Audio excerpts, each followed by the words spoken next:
Que ce soit à travers des accidents catastrophiques ou des missions à succès quasiment planétaires, l'histoire des navettes spatiales américaines s'avère très riche à raconter. Columbia, Challenger, Discovery, Endeavour, tout ça sont des noms de navettes que vous avez probablement entendus pendant des décennies.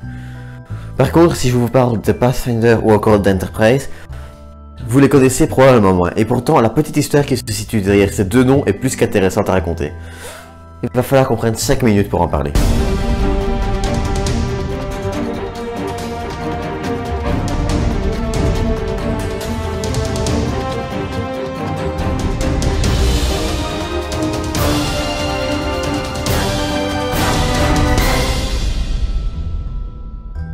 Et pour cet épisode un peu plus historique, on va commencer par s'intéresser à Pathfinder, une maquette grandeur nature de navette spatiale américaine.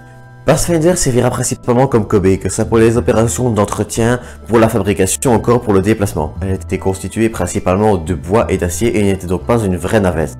Juste une maquette avec une taille, un poids et une forme similaires. Aujourd'hui, Pathfinder existe encore. Elle est exposée au Space and Rocket Center en Alabama et est peinte aujourd'hui aux couleurs d'une vraie navette, avec un réservoir principal qui a lui aussi été utilisé pour des tests et également deux maquettes de boosters grandeur nature. Et pour cette seconde partie, qui sera un peu plus longue je vous rassure, on va parler de la navette Enterprise. Au départ, elle devait s'appeler Constitution. Seulement voilà, on est à l'époque du succès planétaire de la licence Star Trek, et des centaines de milliers de fans de la licence vont décider de contacter la Maison Blanche pour finalement obtenir son changement de nom en Enterprise, en hommage aux fameuses USS Enterprise de la série Star Trek. Contrairement à Pathfinder, Enterprise était presque une vraie navette. Je dis presque, mais on en reparlera en 30 secondes.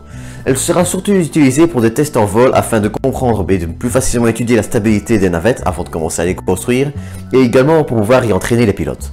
Enterprise ne sera jamais transformée en navette capable d'aller dans l'espace. En effet, plusieurs changements, que ce soit dans la procédure de fabrication qui permettent de réduire les coûts que dans le design final, feront que sa mise en service sera d'abord reportée puis au final annulée. À l'exception de ces boucliers thermiques de moteur RCS qui lui permettent de s'orienter dans le vide, d'un système électrique approprié au long séjour dans l'espace et également de 2-3 autres petites bricoles, Enterprise sera pourtant une navette spatiale à part entière. En parlant d'ailleurs de vol dans l'espace, voici une photo de Enterprise mise sur le pas de tir 39A, celui qui verra décoller Apollo 11 et la Falcon Heavy, quelques mois avant le lancement de Columbia qui sera la première navette spatiale américaine mise en service. Mais ce n'est pas tout ce qu'il y a à dire à propos d'Enterprise. Elle sera également la première navette spatiale à être montée sur un Boeing 747 afin d'effectuer différents tests en vol. D'ailleurs, je vous mets une petite photo ici. Le 27 avril 2012, Enterprise effectuera son dernier vol, un vol de 45 minutes qui l'emmènera à l'aéroport JFK de New York, où elle sera ensuite envoyée au musée de la mer, de l'air et de l'espace, d'où elle n'a plus bougé depuis et où elle est encore actuellement visible maintenant.